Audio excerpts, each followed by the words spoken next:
Hello बच्चों, तो आज हम पढ़ने वाले हैं कक्षा 10 की कविता मनुष्यता, जिनके लेखक है मैथिली शरण गुप्त। मैं आप लोगों के साथ स्क्रीन शेयर कर रही हूँ, आप लोग देखिएगा इसमें।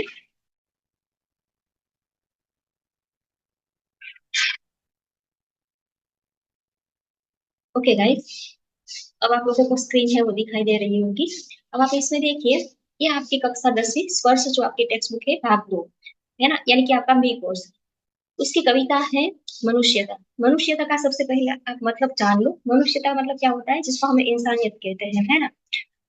तो आजकल जो मनुष्यता है वो सभी लोगों में है, वो कम होती जा रही है ना। जबकि अन्य जो जीव है उसमें है वो, तो शायद उसमें है मनुष्यता, मनुष्य में मनुष्यता है वो कम होती जा रही है। जबकि अन्य जीवों में आजकल जो मनुष्यता है वो पशु पक्षियों में भी है वो दिखाई देती है। तो मनुष्यता जो कविता है, उनके लेखक है मैथिली शरण गुप्त, और उनका जन्म हुआ था 1886 चेरगांव में, और उनकी मृत्यु हुई थी 1964 में। सबसे पहले हम कविता परिचय है वो देखेंगे। प्रकृति के अन्य प्राणियों की तुलना में मनुष्य में सोचने की शक्ति है वो अधिक होती है। प्रकृति के अन्य प्राणियों में है से ज्यादा मनुष्य में है वो सोचने समझने की शक्ति है वो क्या होती है, अधिक होती है। तभी तो हम मनुष्य है, ऐसा हम कह सकते हैं।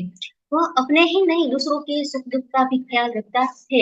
आप देख सकते हो कि मनुष्य ही एक ऐसा जीव होता है जो दूसरों के सुख दुख को है वो अनुभव कर सकता है ना। दूसरों के सुख में वो खुश होता है, और दूसरों के दुख में वो दुखी होता है, दूसरों की मदद करता है ना। तो ये सारे जो गुण होते हैं, समझने के, सोचने के, अनुभव करने के, फील करने के, तो ये सारी चीजें एक ईश्वर ने है वो मनुष्य को ही है वो दी है। जबकि दूसरे जीवों में ये चीजें है वो दिखाई देती नहीं है, क्योंकि वो पशु है, पक्षी है। पर आजकल उल्टा होता जा रहा है, मनुष्य में मनुष्यता है, इंसानियत है वो कम होती जा रही है। बाकी अन्य जीवों में है, आप एक गाय को देख लो, कुत्ते को देख लो, है ना, फिर बर्ड्स को देख लो आप, उनको 2-4 दिन आप उनको खाना खिलाना, है ना, तो वो आपकी भावनाओं को है वो क्या करने लगेंगे, समझने लगेंगे, है ना। तो आजकल है वो दूसरे जो पशु पक्षी होते हैं वो भी अनुभव करते, फील करते हैं ना। उनकी भी अच्छी अच्छी भावनाएं है वो होती है, उनमें भी इंसानियत है वो होती है। जबकि इंसानों में इंसानियत है वो कम होती जा रही है, और दूसरों के लिए कुछ करने में समर्थ होता है।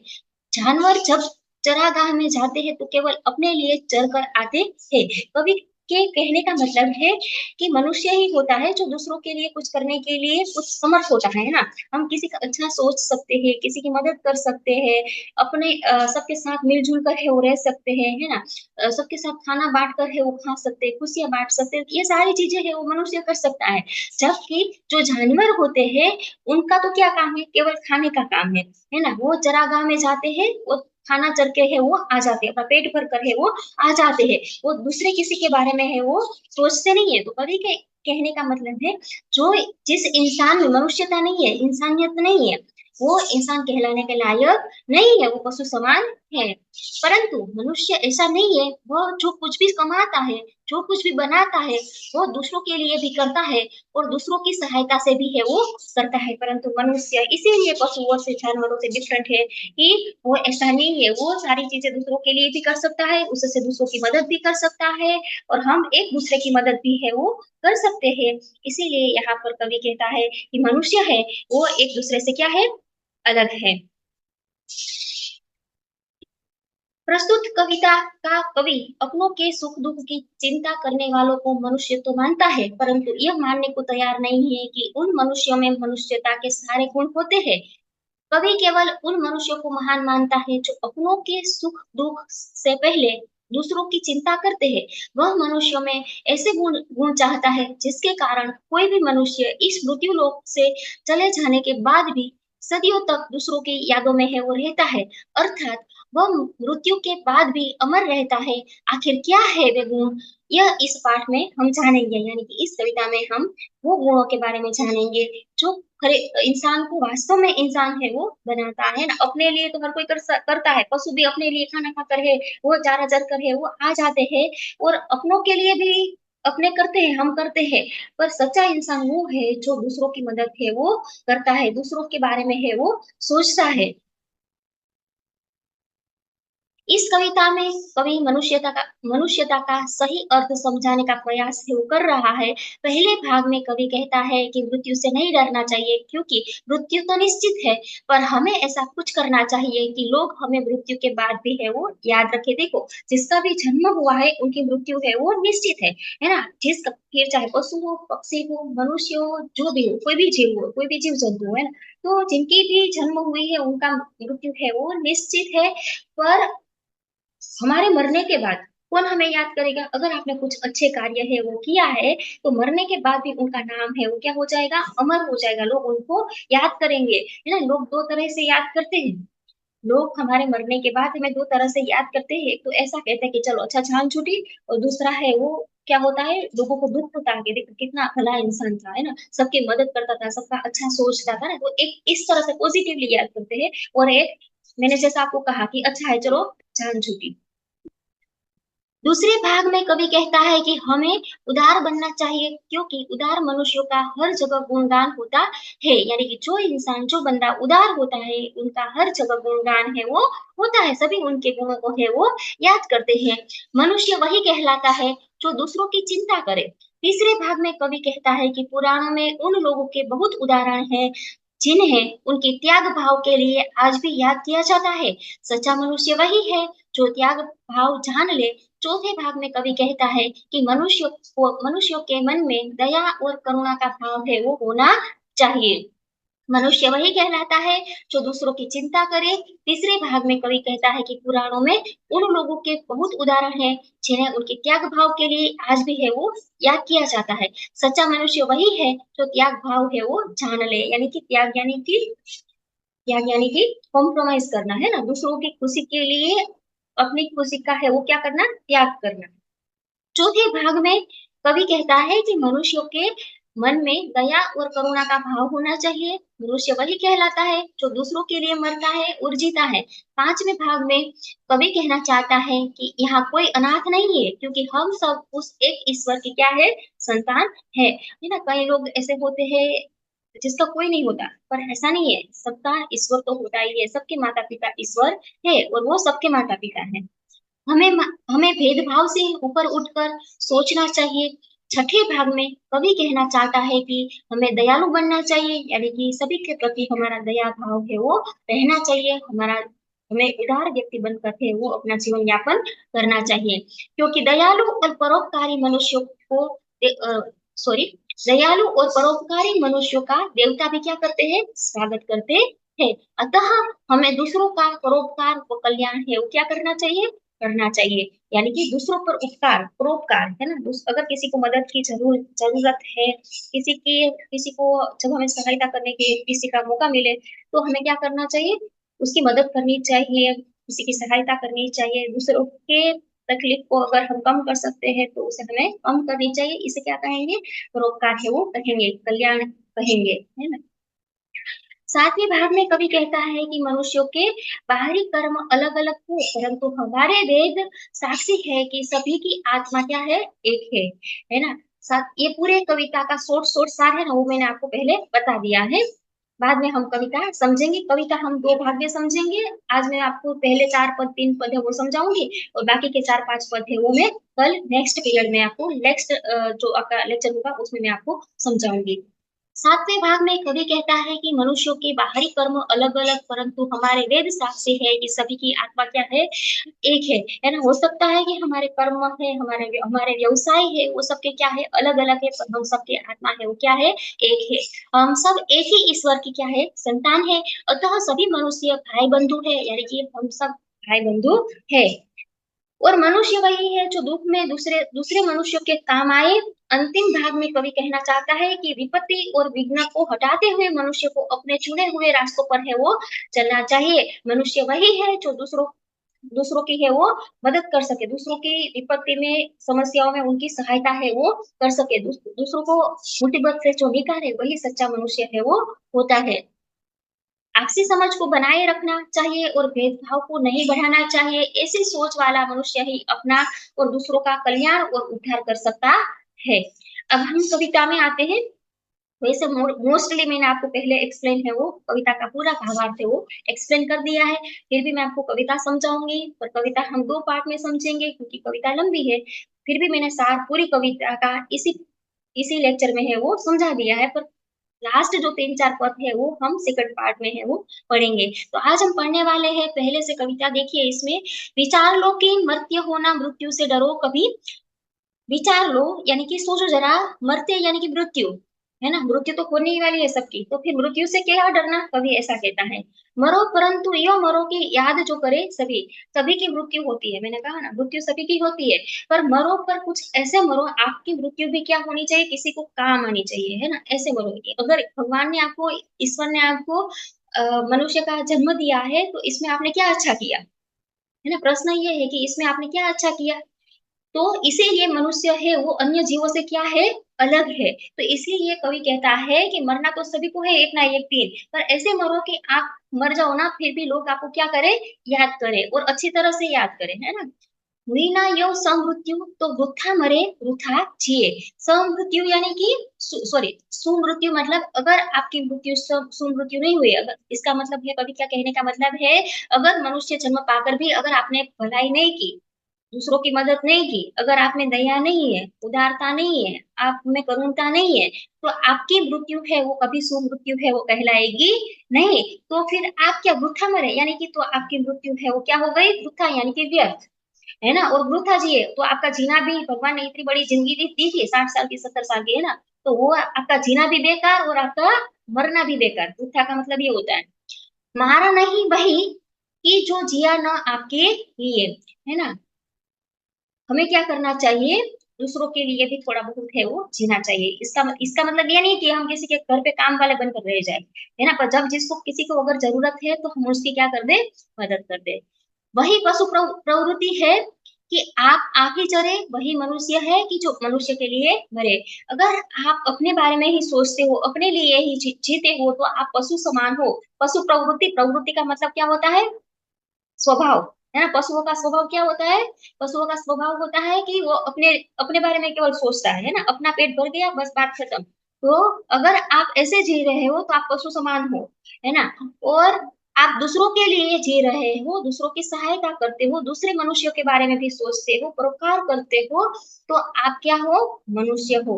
वही मनुष्य है जो मनुष्य के लिए मरे। तो यहाँ पर आपको किसी के लिए मरने की जरूरत नहीं है, पर आपको सभी के लिए एक अच्छा भाव है आपके अंदर होना चाहिए, आपको ऐसा व्यक्तित्व है वो बनाना है। नेक्स्ट जो पद है उसमें कवि बताते हैं, उसी उदार की कथा सरस्वती बखानती, है ना, उसी उदार की कथा है वो सरस्वती बखानती। सरस्वती का मतलब क्या हुआ यहाँ पे, सरस्वती यानी कि इतिहास, है ना, जो पुस्तकें होती है ना वो उनका ही गुणगान करती है। इतिहास लिखा जाता है ना, चाणक्य को देख लो, फिर आप चंद्रगुप्त को है वो देख लो कहीं कहीं, फिर हमारे विवेकानंद जी को देख लो, गांधी जी को देख लो, सरदार पटेल को देख लो, है ना, हमारे अब्दुल कलाम जी को आप देख लो, है ना, जितने जितने भी बड़े लोग हुए ना उनके आज क्या है, इतिहास गवाह है ना, इतिहास उनकी तारीफें वो करता है, आज भी हम उनके बारे में पढ़ते हैं, है ना, क्यों, क्योंकि उन्होंने कुछ किया था, है ना, इसीलिए हम आज उनको अच्छी तरह से है वो याद करते हैं। तो उसी उदार की कथा सरस्वती बखानती है, उसी उदार से धरा कृतार्थ भाव मानती। धरा का मतलब यहाँ पर होगा पृथ्वी, धरा का मतलब क्या होगा, पृथ्वी, है ना। तो उसी उदार मनुष्य का कृतार्थ भाव, है ना, यानी कि जो एक कृतज्ञता होती है ना, आभार व्यक्त करना, है ना, तो पृथ्वी भी उनका आभार व्यक्त है वो करती है, जो ऐसे हो, जो दूसरों के लिए है वो जीते हो। यहाँ पर मैंने शब्दार्थ आपको दिए हैं, देख लेना आप एक बार, है ना। कृतज्ञ, तो इसका मतलब होगा ऋणी और आभारी, जो अभी मैंने आपको बताया।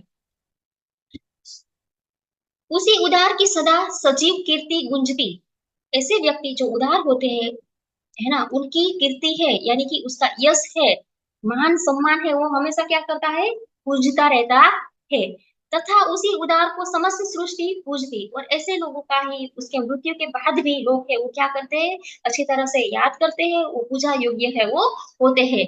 अखंड आत्मा भाव जो असीम विश्व में भरे, अखंड यानी कि जिसे खंडित है वो ना किया जा सके, है ना, जिसे तोड़ा ना जा सके, जिसके टुकड़े ना किया जा सके, उसको क्या कहेंगे, अखंड।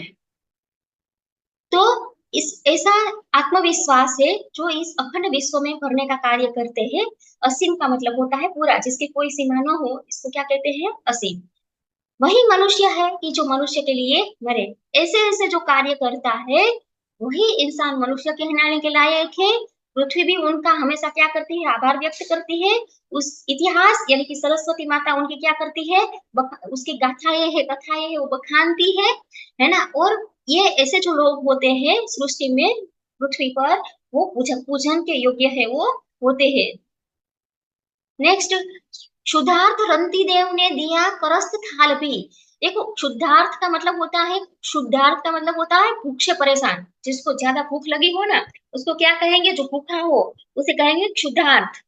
रंती देव ने दिया करस्त थाल भी। जो एक राजा थे, उन्होंने क्या किया? करस्त यानी कि अपने हाथों में लिया हुआ थाल, यानी कि भोजन का थाल। वो खुद भूखे थे, पर वो किसी ब्राह्मण को, भूखे ब्राह्मण की भूख को देखकर है वो क्या कर देते हैं? अपने हाथों में जो भोजन की थाली थी वो उनको दे देते हैं। वो तनिक भी नहीं सोचते कि मैं क्या खाऊंगा, है ना। तो इसे क्या कहेंगे? उदार व्यक्ति कहेंगे, परोपकारी व्यक्ति कहेंगे।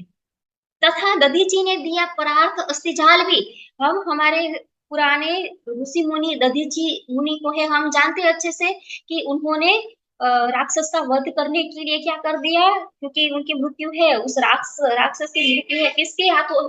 किसी से वो मर नहीं रहा था। तो दधीची ने क्या कर दिया? अगर दधीची जी है वो क्या करते? अपनी अस्थि देते। अस्थि जाल होता है ना, जो हाड़पिंजर होता है वो हड्डियों का आगे वाला, है ना। तो अगर वो अपनी अस्थियां देते, अस्थि जाल देते, तो उनकी अस्थियों से है उसकी मृत्यु है वो हो सकती थी। तो उस राक्षस की मृत्यु के लिए दधीची ऋषि जी ने क्या किया? अपनी अस्थि है वो भी क्या कर दी? दान कर दी। उसी नर क्षितिज ने स्वमांस दान भी किया। जो एक राजा था, है ना, तो उसने क्या किया? कबूतर की जान बचाने के लिए अपना स्वमांस, यानी कि स्वमांस यानी कि खुद का जो मांस होता है ना, वो क्या कर दिया? दान देकर भी उसने कबूतर की जान है वो शिकारी से बचाई। देखो, उशिनीर देश के राजा शिवी ना, यहाँ पर शब्दार्थ दिए है। अगर आपको समझ में ना आए तो आप एक बार है वो देख लेना।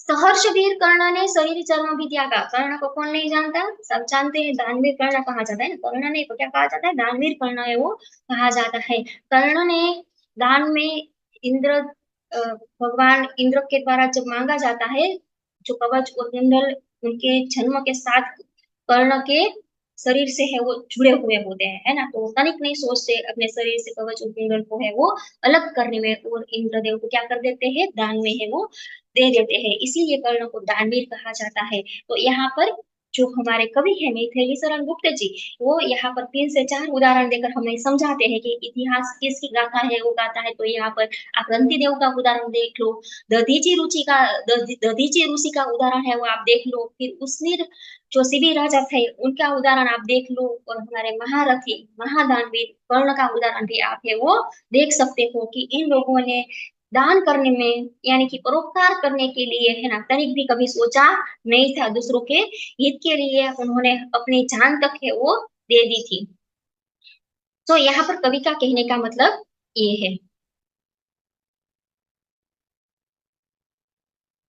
अब ये लास्ट है। अब यहाँ से आगे हम नेक्स्ट पार्ट पे पढ़ेंगे, है ना। नेक्स्ट पीरियड जब मैं लूंगी, नेक्स्ट क्लास जब लूंगी, तब है वो यहाँ से जो आगे कविता है बाकी हम पार्ट 2 में पढ़ेंगे, ठीक है। ये लास्ट है, ये पढ़ लेते हैं। सहानुभूति चाहिए महाविभूति है यही, वशीकृता सदैव है बनी हुई स्वयं वही। सहानुभूति मतलब क्या होता है? दया, करुणा। महाविभूति यानी कि सबसे बड़ी संपत्ति, है ना। और वशीकृता यानी कि वश में करने वाला। सहानुभूति चाहिए महाविभूति है यही, यानी कि सबसे बड़ी अगर इंसान की कोई संपत्ति है तो वो है सहानुभूति, दया और करुणा, जो हर इंसान में होनी चाहिए। पर आजकल के समय में ये क्या होती जा रही है?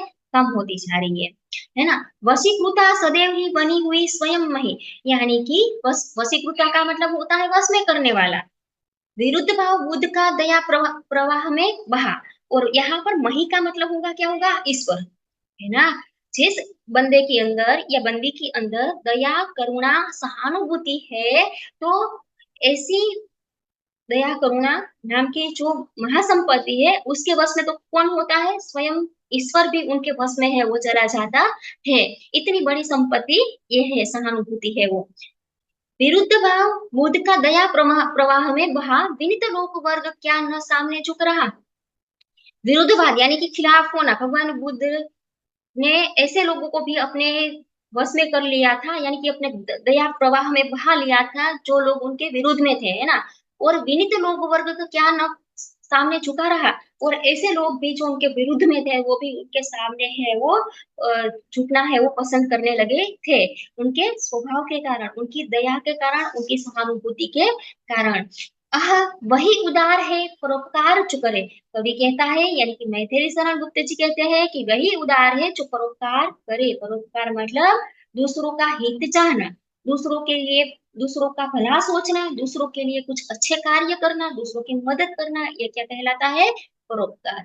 वही मनुष्य है कि जो मनुष्य के लिए मरे, वही मनुष्य है जो दूसरे मनुष्य, किसी के लिए मरना नहीं है, मरना मतलब ये है कि दूसरों की मदद करना।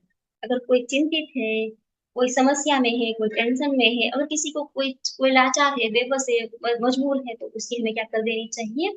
सहायता कर देनी चाहिए। बस यही इस कविता का भावार्थ है। यहाँ से आगे की जो कविता है हम नेक्स्ट पार्ट में पढ़ेंगे, है ना। मेरा ये अब मैं पहले ये स्क्रीन बंद कर देती हूँ। ओके, मेरा ये लेक्चर आपको कैसा लगा वो आप कमेंट करके भी बता सकते हो, और कोई सजेशन है तो भी आप है वो दे सकते हो। ठीक है गाइस, और यहाँ से आगे है वो नेक्स्ट पार्ट में हम पढ़ेंगे।